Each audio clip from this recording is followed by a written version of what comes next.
예수님의 공생의 초기 사역 두 번째 이제 주제 말씀 가지고 말씀을 나누도록 하겠습니다.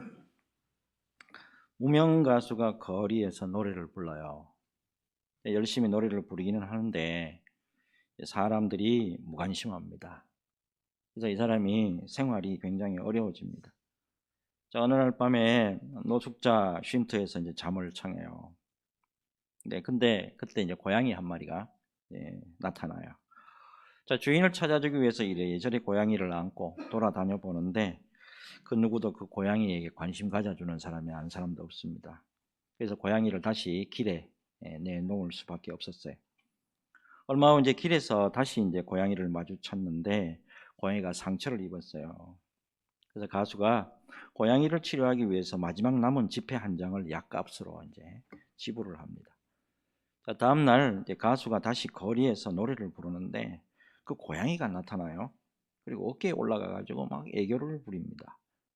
그 모습에 사람들이 하나둘 모이기를 시작을 했고 지난 일주일 동안 받은 것보다 더 많은 후원금을 받을 수가 있었어요.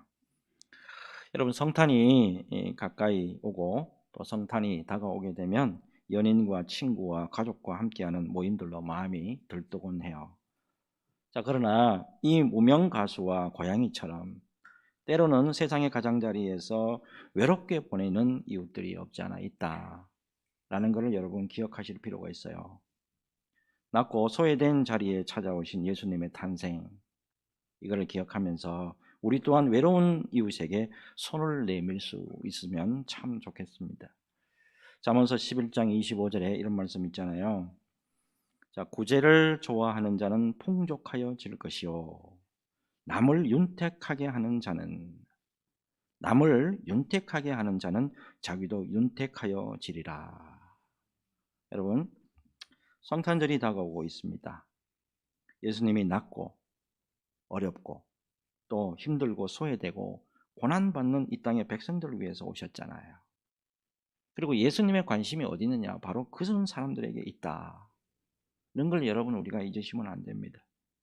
오늘은 예수님의 마음으로 말씀을 한번 상고해 보자는 거예요. 제가 설교를 하고 사람이 설교를 해요. 그러나 사람의 말씀으로 받지 말고 예수님의 말씀을, 예수님의 마음으로 오늘 말씀을 좀 받아주셨으면 참 좋겠어요. 여러분, 말씀을 듣는 가운데 예수님이 주시는 위로, 예수님이 주시는 긍휼, 예수님이 주시는 사랑이 넘치는 귀한 시간 되시기를 예수 그리스도 이름으로 축복합니다. 계속해서 매주일 이제 마태복음 우리가 강의하고 있죠. 예수님의 산상수훈, 참 주옥 같은 산상수훈의 말씀이 계속 이어져 왔고, 그리고 난 다음에 이제 마태복음 9장에 이제 이르렀어요. 그동안에 말씀이 무슨 말씀이냐면 메시아로서, 그리스도로서 예수님의 본격적인 사역들을 이제 소개하고 있단 말이에요. 특별히 우리 주님이 인생의 모든 질병들을 고치시고 모든 필요를 이렇게 공급해 주시는 전능자요, 하나님이시요 왕이심을 나타내 보여주는 그런 사건들이 계속 이어져 왔습니다. 아울러서 굉장히 중요한 게 지난주에 무슨 말씀이 있냐면 내가 의인을 부르러 온 것이 아니고 죄인을 불러 구원시키러 왔다. 이 말씀에 여러분 꼭 좀 집중을 좀 해주셨으면 좋겠어요. 오늘 이제 본문으로 바로 넘어오겠는데 계속해서 예수님의 메시아로서의 사역을 계속 소개해 주고 있는데 좀 특이한 말씀이 나와요. 14절을 보니까 그때 요한의 제자들이 예수께 나와 이르되 우리와 바리새인들은 금식하는데 어찌하여 당신의 제자들은 금식하지 아니하나이까. 그때 그랬잖아요. 그때 바로 본문 앞에 무슨 말씀이 나오냐면 세리 마태의 집에서 지금 잔치가 베풀어지잖아요. 이때 세례 요한의 제자들이에요. 세례 요한의 제자들하고 그 다음에 바리새인들이 함께 있었던 것 같고요. 금식 문제에 있어가지고는 평소에는 신학적으로 굉장히 이 사람들 대두를 많이 했단 말이에요. 근데 이때만큼은 금식에 대해서는 두 부류의 사람들이 의견이 아마 일치를 했던 것 같아요. 특별히 마태의 집에서 이제 지금 잔치가 벌어지고 있는 요 날이 바로 금식하는 날이었던 것 같아요. 참고적으로 여러분 금식, 율법의 규정을 딱 들여다보잖아요. 금식 율법의 규정을 보면 1년에 몇 번 금식하라고 되어 있습니까? 율법에 구약 성경에 금식 몇 번 하라고 나와 있어요. 1년에 딱 한 번만 하면 돼. 대속죄일에 금식하는 거 이거 딱 한 번만 정해져 있다고. 이게 레위기 16장 29절 여기 딱 한 번만 나온다고. 그 다음에 달리 뭐 금식하라는 이야기 없어요. 하나님의 명령이 없다고.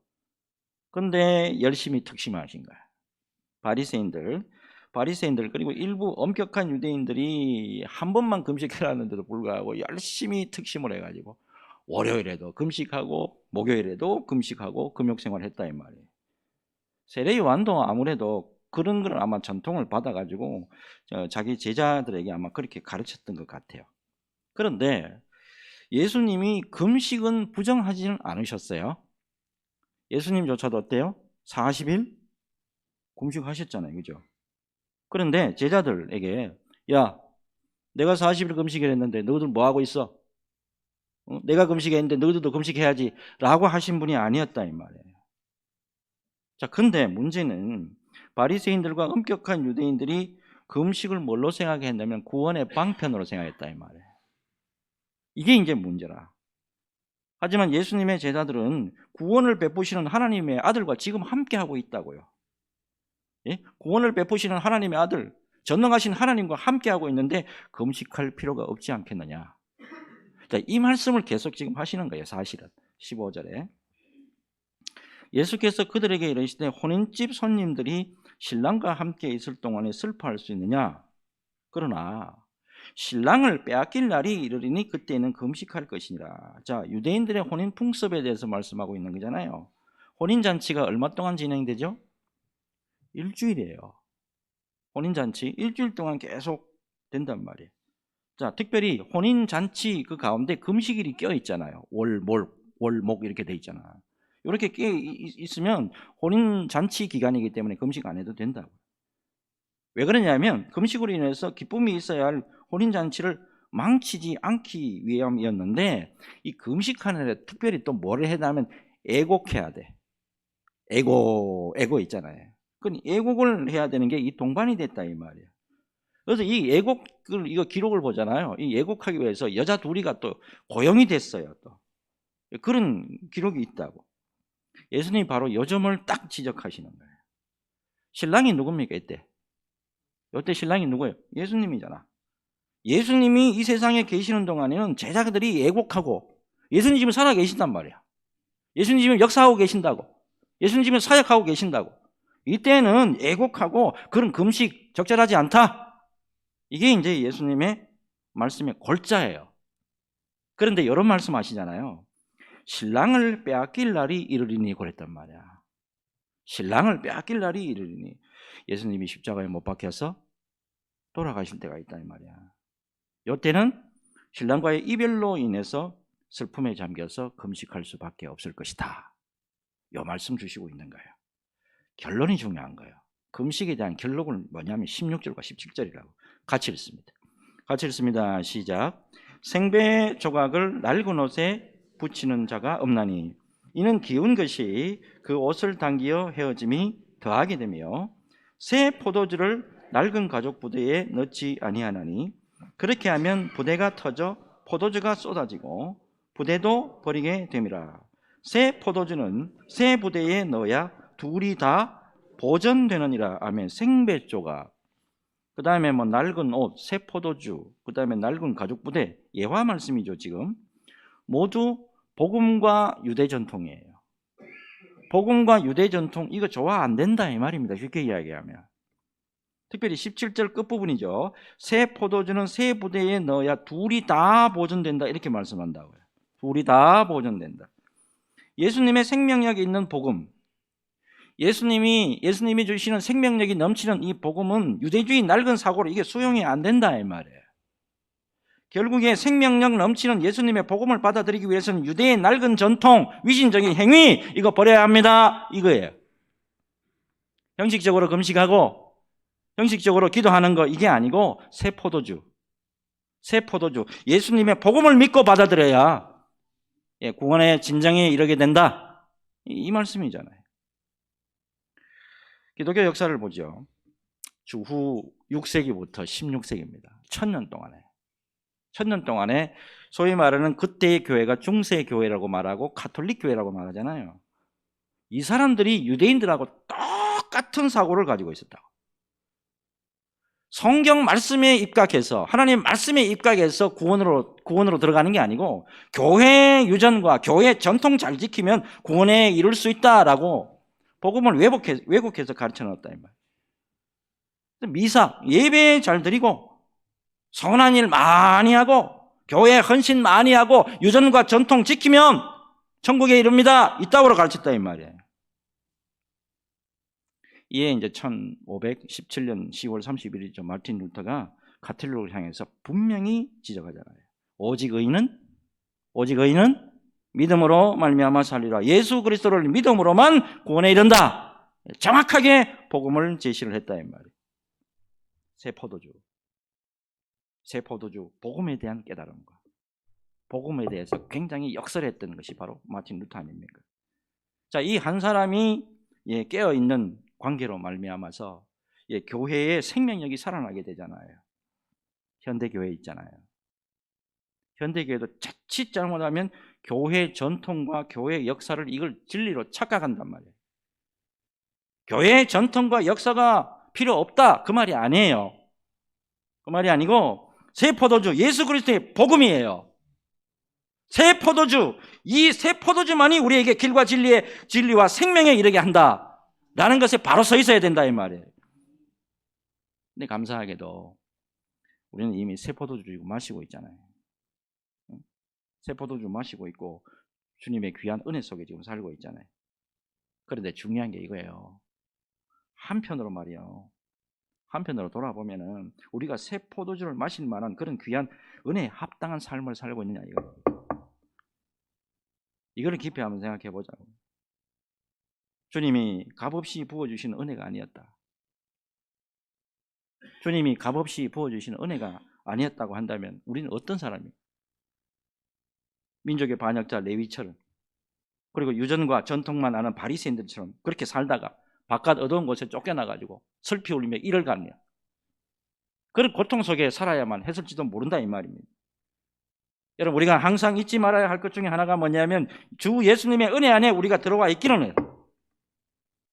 우리가 예수 믿고 은혜 안에 들어와 있기는 하지만 과연 그런 삶에 대한 깨달음이 있고 실천이 있느냐 하는 거예요. 최근에 인터넷에 글을 읽다가 가톨릭 신부예요. 가톨릭 신부가 글을 하나 올려놨는데 우리하고 사실은 신앙이 좀 거리가 멀잖아요. 그런데 굉장히 우리하고 거의 흡사한 부분이 있더라 이 말이에요. 자, 글을 하나 소개해 드릴게요. 제목이 뭐냐면 새 포도주는 새 부대에 담아야 한다예요. 하나님의 은총은 멈춤을 모르는 강물처럼 늘 새로이 다가와 굳은 틀을 깨뜨립니다.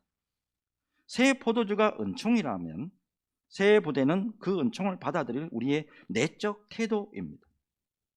새 포도주를 담으려면 먼저 우리 마음이 새 부대로 변해야 합니다. 은총은 항상 새로움을 가져오고 그 은총을 수용하기 위해 우리는 변화해야 합니다.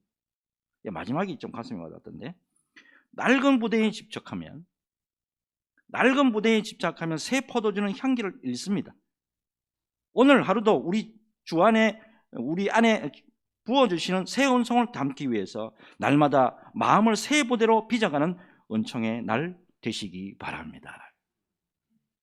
공감이 되시나요? 이와 관련해서 제가 욥의 이야기를 들려드리죠. 욥, 이분 어떻게 소개하고 있습니까? 온전하고 정직하고 하나님을 경외하고 악에서 떠난 자들아 이렇게 소개하고 있어요. 아울러 동방 사람 중에서 가장 훌륭한 자라 이렇게 소개한다고. 특별히 욥이 생일을 맞지요. 생일을 맞으면 잔치를 베풀고 자녀를 다 불러요. 그리고 성결하게 하고 아침에 일어나면 그 명수대로 번제를 올려드립니다. 왜 번제 올려드리냐 하니까 혹시나 자녀들이 죄를 보면서 마음으로 하나님을 욕되게 했을까 그렇게 했다는 거예요. 그리고 성경이 또 뭐라고 기록을 하고 있냐면 욥의 행위가 항상 이러하였더라 칭찬하고 있단 말이야. 여러분 어쩌면 이게 새 포도주를 마시는 삶이라고 할 수 있을 거예요. 아니, 욥에게는 이것이 새 포도주를 마시는 삶이라고 착각하면서 그렇게 살아왔을지 몰라요. 그런데 사탄에 의해서 욥이 모진 고난과 고통 속에 들어가죠. 하루아침에 그동안에 다 모아놨던, 열심히 모아놨던 재산 다 잃어버려요. 그리고 자녀가 몇이죠? 아들이 7이고 딸이 3이에요. 아들이 7이고 딸이 3이야. 근데 하루아침에 다 죽어버렸어. 아내가 떠나버리죠. 그리고 건강마저 다 잃어버리죠. 자, 그러는 가운데 새 포도주를 마시는 삶이 모두 무너져 버렸단 말이에요. 내가 왜 태어났을까? 내가 왜 태어나서 이런 고생을 하고 있나? 원망합니다. 거기다가 이렇게 자신의 인생을 한탄하기도 하죠. 욥기 23장 8절에서 9절입니다. 그런데 내가 앞으로 가도 하나님이 아니 계시고 뒤로 가도 보이지 아니하며 하나님이 왼쪽에서 일하시나 내가 만날 수 없고 하나님이 오른쪽으로 돌이키시나 배울 수 없구나. 속절없이 의인 욥이 완전히 와르르 무너져 내렸어요. 자, 그런데 하나님의 놀라운 은혜로 욥이 다시 하나님을, 요즘 젊은 사람들이 뭐라 그러죠? 찐하게 만난다 그러지. 하나님을 찐하게 만나요, 진짜. 그래서 깨달은 말씀이 뭐죠? 욥기 42장 5절이죠. 내가 주께 대하여 귀로만 듣기만 하였사오나 이제는 눈으로 주를 배움나이다. 여러분, 바로 이것이 새 포도주의 힘이 아니겠어요? 어려움과 고난이 닥쳤을 때 자신을 저주하고 하나님이 안 계신 것 같다고 한탄하면서 무너져 내리는 게 아니에요. 오히려 그 어려운 상황을 통해서 하나님과 예수님과 성령님과 더 진한 관계가 되는 거, 새 포도주의 진정한 맛을 그때야만 깨닫는 거 아니겠어요? 새 포도주의 맛은 예수님과 복음과의 진한 관계에서 진정으로 우러나온다. 깊이 새기시기를 바라고요. 우리 주님의 은혜 속에서 1분 1초라도 떠나지 않는 저와 여러분 모두가 되시기를 예수 그리스도 이름으로 축복합니다. 이제 다음 말씀 넘어가는데, 참 예수님의 은혜를 입은 사람들이 이제 왕창 드러납니다. 많이 드러나요. 자, 18절 19절 보면 예수께서 이 말씀을 하실 때 한 관리가 와서 절하며 이르되 내 딸이 방금 죽었사오나 오셔서 그 몸에 손을 얹어 주소서. 그러면 살아나겠나이다 하니 예수께서 일어나 따라가심에 제자들도 가더니 했어요. 이때 한 관리가 누구죠? 한 관리. 자, 마가복음 5장과 누가복음 8장에 보면 회당장 야이로다 이렇게 구체적으로 밝히고 있다고요. 회당장 야이로, 가버나움의 회당의 관리자였습니다. 누가복음 8장에 의하면 야이로의 딸이 12살이었다라고 밝히고 있어요. 야이로가 근데 예수님이 자기 집에 오셔가지고 지금 방금 죽었어요. 애가 방금 죽은 거 확인했거든. 죽었는데 우리 집에 오셔가지고 자기 딸의 몸에 손을 얹어 대어달라고, 그리고 살려달라고 요청하는 거예요. 이게 무슨 모습입니까? 이게 믿음의 모습이라고. 이게 예수님을 향한 믿음의 모습이라고요. 당신은 죽은 자를 살리시는 분이심을 내가 믿나이다. 이 믿음이라고. 이어서 예수님과 제자들이 야이로의 집으로 향해요. 자, 이때 동시에 12년 동안 12회를 혈루증을 앓고 있던 여인이 예수님의 겉옷을 만지기 시작을 합니다. 거기 20절 21절이죠. 12회 동안이나 혈루증으로 앓는 여자가 예수의 뒤로 와서 그 겉옷가를 만지니 이는 지의 마음에 그 겉옷만 만져도 구원을 받겠다 함이라. 혈루증, 만성 자궁 출혈증입니다. 종교적으로 아주 부정하게 여겨졌고요. 특별히 혈루증을 앓고 있다는 것 자체만으로 이게 부정하게만 여겨졌을 뿐만 아니고 혈루증 자체가 죄의 상징으로 여겨졌습니다. 저 여자 혈루증이라고 저거 죄 지어서 그래. 하나님 앞에 죄 지어서 그래. 그렇게 여김을 받았다고요. 그래서 따로 아예 격리를 시켜놔 버렸다고. 그래서 정상적인 사람 곁으로는 접근이 불가능했습니다. 자, 이런 상황에서 사회적이고 종교적인 통념을 완전히 뚫고 직접 주님에게 나아가서 그 옷을 확 잡아본다. 예, 예수님이 말씀하시죠. 22절에 예수께서 돌이켜 그를 보시며 이르시되 따라 안심하라. 따라 안심하라. 내 믿음이 너를 구원하였다 하시니 여자가 그 즉시 구원을 받으니라. 여러분, 두 사건을 통해서 우리가 분명히 발견하는 게 있다고요. 하나님의 아들 예수님을 하나님의 아들이라고 믿는 사람들, 그리고 예수님의 복음의 말씀을 믿는 자들에게는 누구에게나 예외 없이 치유와 회복을 경험하도록 예수님이 은혜를 베풀어 주셨다라고 하는 사실입니다.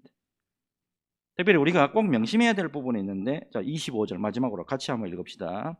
같이 읽습니다. 시작. 무리를 내보낸 후에 예수께서 들어가사 소녀의 손을 잡으심에 일어나는지라. 아멘. 자, 야이로의 딸을 고쳐주시는 예수님의 모습인데, 마가복음 5장 41절을 보면 예수님이 이때 뭐라고 말씀하시죠?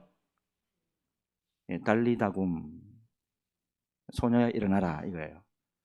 이거를 오해해가지고 달리다굼 막 소리 빡 지르는데 그게 아니고, 늦게 잠자는 애 있잖아요. 늦잠 자는 소녀에게 가가지고 엄마가 달리다굼, 애야 일어나라, 그런 의미로 하시는 말씀이에요. 조용하게 말씀하셨는데 얘가 다시 살아나셨단 말이에요. 여러분, 우리 예수님은 이 땅의 모든 죄인된 인생들에게 생명을 주시려고 오신 참 하나님이시다, 이거 보여주는 거 아닙니까? 무엇보다도 참 하나님이신 예수님을 믿을 때 우리가 세부대가 되는 거예요. 우리가 세부대가 될 뿐만 아니라 참 생명과 부활의 기쁨으로 여기 속에 채워지는 거예요.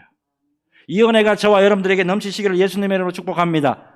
자, 그런데 예수님 당시나 그리고 사도시대에 많은 병자들이 나았어요, 안 나았어요? 많은 병자들이 나았잖아요. 귀신들도 떠나갔어요. 그래서 하나님이 살아계시고 예수님이 살아계시고 성령님이 살아 역사하신 게 눈에 그냥 보였다고. 근데 이게 중세를 거치고 건세를 거치고 현대 교회 안에, 현대까지 왔는데 현대 교회 안에, 그리고 믿음 안에서 치유의 역사와 회복의 역사가 잘 나타나고 있느냐 하는 거예요. 여러분, 이런 현상들이 안 나타나는 건 아니죠. 우리가 간절히 정말 기도하면 어때요? 정말 아픈 분들도 회복하기도 하고, 제 같은 경우도 뭐 그냥 별로 능력도 없는 사람인데 손을 대고 안수하면 나음을 경험하는 분도 있다고 간증하더라고. 그러니까. 그런데 그럼에도 불구하고 많은 부분에 있어서 치유와 회복의 모습이 희귀해져 가고 있다, 이 말이에요. 여러분, 이와 관련해서 마가복음 9장을 보죠. 마가복음 9장을 보면 예수님이, 자, 베드로와 야고보와 요한 딱 세 사람만 데리고 변화산에 올라가죠. 나머지 제자들은 어디 있어요? 산 밑에서 이제 기다리고 있는 거예요. 자, 거기서 누굴 봐요? 모세와 엘리야와 만나잖아요. 모세와 엘리야, 이거 율법 시대가 끝나고 구약 시대가 끝나고 새로운 복음 시대가 열렸다, 이런 의미 아닙니까? 그리고 산에서 내려오셨는데 산 밑에서 어느 아버지가 난리야. 말 못하게 하는 귀신 들린 아들을 제자들에게 데려왔는데 이들이 능히 고치지 못합니다. If you can, 할 수만 있으면 내 아들 고쳐주세요. 이런 현상이 벌어졌단 말이에요. 예수님이 할 수 있거든이 무슨 말이냐, 믿는 자들에게 능치 못함이 없는 일을 하시고 귀신 들린 아들을 고쳐주신단 말이에요. 이후에 제자들이 충격을 받은 거예요. 하나님, 우리도 기도했는데요. 예수님, 우리도 기도했는데요. 우리도 안수했는데요. 안수 아니라 막 깔고 앉기도 했는데요. 근데 귀신은 안 떠나요. 그렇게 기도 많이 했는데 병도 안 고쳐져요. 이거 어떻게 된 겁니까? 예수님의 말씀이죠. 마가복음 9장 29절에 이르시되 기도 외에 다른 것으로는 이런 종류가 나갈 수 없느니라 하시니라. 이거 다른 사본 보잖아요. 다른 사본이나 킹 제임스 버전 보면은 기도와 패스팅, 금식 외에는 이런 유가 나갈 수 없느니라, 이렇게 돼 있어요. 자, 이렇게 두 가지로 이렇게 갈라놓긴 갈라놨는데 강조되는 것은 뭐예요? 기도가 강조되잖아요. 여러분, 믿음 생활하는 가운데 기도라는 것은 우리의 믿음을 잘 유지해 나가는 수단도 되기도 하지만은 하나님의 영광을 드러내는 귀한 도구도 된다는 거, 이거 기억하셔야 됩니다. 오늘날에 큰 교회를 다니시고 많은 영혼들을 주님께 이끈 분들의 공통점이 뭡니까? 전부 다 기도의 사람들이라고. 적어도 우리 믿음의 선배들이 있잖아요. 요즘 같이 우리 교회에 뭐 이 정도 해가지고 따뜻하게 해주지. 추우면은 뭐 다 틀어주고 난로 다 틀어주고 저런 게 어디 있어요? 우리 어릴 때만 해도 바닥에 가마떼기 깔아놓고 톱밥 그거 떼워가지고 그 당시에 그게 엄마 아빠가 나가가지고 그때 기도했다고.